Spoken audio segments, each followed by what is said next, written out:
Hello guys, तो चलिए हम लोग शुरू करते हैं। आज हम लोग पढ़ना है आपको स्टेट गवर्नमेंट के बारे में, जो कि लेक्चर नंबर 11 है। और ये बी बीटेक और डिप्लोमा के 6 सेमेस्टर में, उसके अलावा यूपीएससी पीएससी और एसएससी के जो बच्चे तैयारी करते हैं उनके लिए ये भी उपयोगी है। इसलिए आप लोग इसको देख सकते हैं, सुन सकते हैं और समझ सकते हैं। तो स्टेट गवर्नमेंट जो है, या कहिए कि राज्य सरकार जो है, तो हमारे यहाँ federal system of the government है। Federal system of the government में ऐसा होता है कि टॉप पे जो है सेंट्रल गवर्नमेंट होता है, और उसके नीचे स्टेट गवर्नमेंट होता है, उसके नीचे जैसे लोकल बॉडी होता है। तो इस तरह के जो शक्तियों को बंटवारा है, उसको हम लोग जो है सो vertical division of the power कहते हैं, या वर्टिकल पावर शेयरिंग कहते हैं। इसी की जगह पे हॉरिजॉन्टल पावर शेयरिंग भी होता है, जहाँ पे कार्यपालिका, न्यायपालिका और विधायिका होता है। तो ये सेंटर में भी होगा और ये स्टेट में भी होगा। तो इसके बाद में हम लोगों को एक्चुअल में जो हम लोग स्टेट गवर्नमेंट में पढ़ेंगे, वो पढ़ना है हमको हॉरिजॉन्टल पावर शेयरिंग के बारे में, क्षैतिज शक्तियों के बंटवारे के बारे में। तो यहाँ पे देखिए, ये जो है सो आपको स्टेट गवर्नमेंट में भी सेम चीज है, जैसे हम लोगों ने सेंट्रल गवर्नमेंट में पढ़ा था। स्टेट गवर्नमेंट में भी एग्जीक्यूटिव है, लेजिस्लेटिव है और जुडिशरी है, और इसको हम लोग हॉरिजॉन्टल पावर शेयरिंग कहते हैं। तो हॉरिजॉन्टल पावर शेयरिंग में एक ही लेवल पे जो सरकारें अलग अलग लेवल पे संस्थाएं काम करती हैं, लेकिन लेवल सेम होता है। जैसे एग्जीक्यूटिव है, लेजिस्लेटिव है और जुडिशरी है, तो इन तीनों का लेवल सेम ही है, लेकिन जो है सो अलग अलग काम करती हैं। जैसे एग्जीक्यूटिव काम क्या है कि यह जो है सो नियम जो बन जाता है विधायिका द्वारा या लेजिस्लेटिव द्वारा, उसको ये लागू कराती हैं।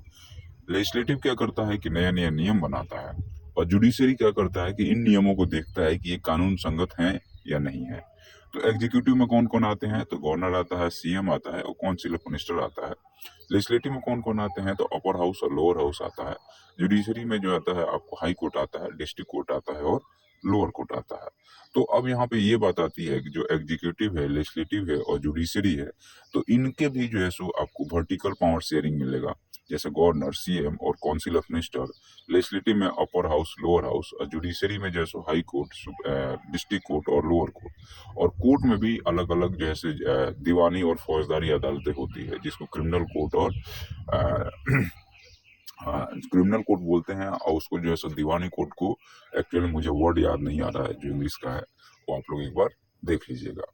तो यहाँ पे ये जो है सो हॉरिजॉन्टल और वर्टिकल पावर सेलिंग में आता है। अब यहाँ पे आता है कि गवर्नर हो गया और सीएम हो गया और काउंसिल ऑफ मिनिस्टर हो गया। तो गवर्नर का अपॉइंटमेंट 5 साल के होता है, राष्ट्रपति के द्वारा किया जाता है। और उसके बाद में जब गवर्नर स्टेट में आ जाता है, जब इलेक्शन होता है, और वहां पे जब क्लियर बहुमत किसी एक पार्टी को मिल जाता है, तो गवर्नर कॉल करता है कि भाई आपके जो लीडर है इस पार्टी के, वो आइए यहाँ पे और आपको सीएम बनना है। तो वो व्यक्ति आता है और सीएम बन जाता है। उसके बाद वो क्या करता है, एक लिस्ट देता है गवर्नर को कि भाई हम अपने काउंसिल ऑफ मिनिस्टर में, या मैं अपने कैबिनेट में फलना फलना व्यक्ति को शामिल करना चाहता हूँ। तो उस लिस्ट के आधार पर गवर्नर उनको शपथ दिला देता है। तो अब यहाँ बात ये आती है कि गवर्नर को अपॉइंट कर रहा है कौन, राष्ट्रपति, और सीएम और काउंसिल ऑफ मिनिस्टर को अपॉइंट कौन कर रहा है, गवर्नर। लेजिस्लेचर की बात करते हैं तो लेजिस्लेचर 2 पार्ट में बना है, एक लेजिस्लेटिव असेंबली है और दूसरा लेजिस्लेटिव काउंसिल है। तो जो लेजिस्लेटिव असेंबली है ये सभी स्टेट में पाया जाता है, लेकिन लेजिस्लेटिव काउंसिल जो है 6 स्टेट में पाया जाता है। पहले 7 स्टेट में था, लेकिन जम्मू कश्मीर का हट जाने से अब 6 स्टेट में ही है, जिसका नाम इस प्रकार से है: बिहार है, उत्तर प्रदेश है, उत्तर प्रदेश है, कर्नाटक है, तेलंगाना है, आंध्र प्रदेश है। तो इस तरह से ये 6 स्टेट में जो है सो लेजिस्लेटिव काउंसिल है। और लेजिस्लेटिव असेंबली जो है सो मेन बॉडी है, जो कि विधायिका के नाम से जानी जाती है, हर एक स्टेट में मिलेगी। लेकिन लेजिस्लेटिव काउंसिल ये कुछ खास स्टेट में ही मिलेगा। हालांकि लेजिस्लेटिव काउंसिल का कोई खास काम नहीं होता है। ये जो भी बिल है लेजिस्लेटिव असेंबली पास करके भेजती है, ये सिर्फ उसको चेक कर सकता है और 14 दिन तक होल्ड कर सकता है, उसके बाद इसको रिटर्न करना होता है। तो यहाँ पे इसलिए इसको कहा जाता है व्हाइट हाउस है, या कोई एक व्हाइट एलिफेंट है। ये सिर्फ चेक करता है, तो कोई इसकी जरूरत नहीं समझ में आती। अब यहाँ पे यूनिकैमरल और बाई कैमरल लेजिस्लेचर क्या होता है। यूनिकैमरल का मतलब जहाँ पे सिंगल लेजिस्लेचर है उसको यूनिकैमरल कहा जाता है, जिसको विधानसभा कहा जाता है। और विधानसभा में लोगों द्वारा चुना गया विधायक प्रतिनिधि जाके वहां पे बैठता है।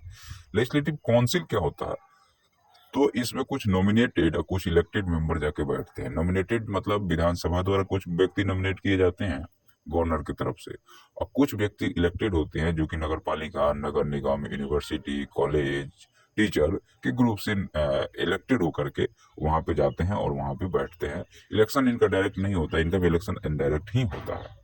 लेजिस्लेटिव असेंबली या विधानसभा की अगर हम आपसे बात करें यहाँ पे, तो जो विधानसभा है वो lower house of the state या लेजिस्लेचर के नाम से जाना जाता है।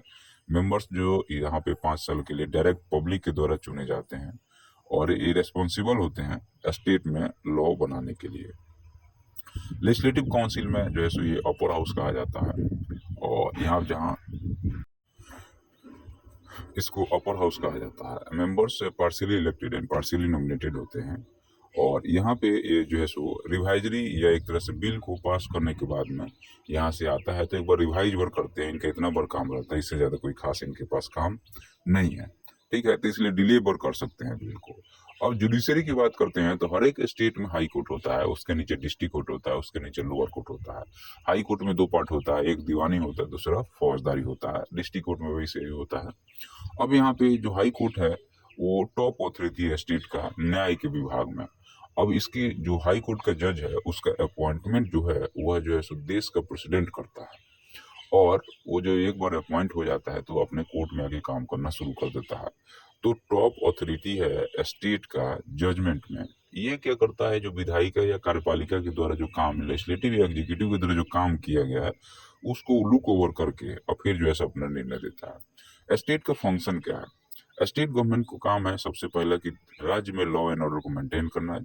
जैसे आजकल होता है बंगाल में राष्ट्रपति शासन लगा दो, वहाँ लॉ एंड ऑर्डर नहीं समझ में आ रहा है।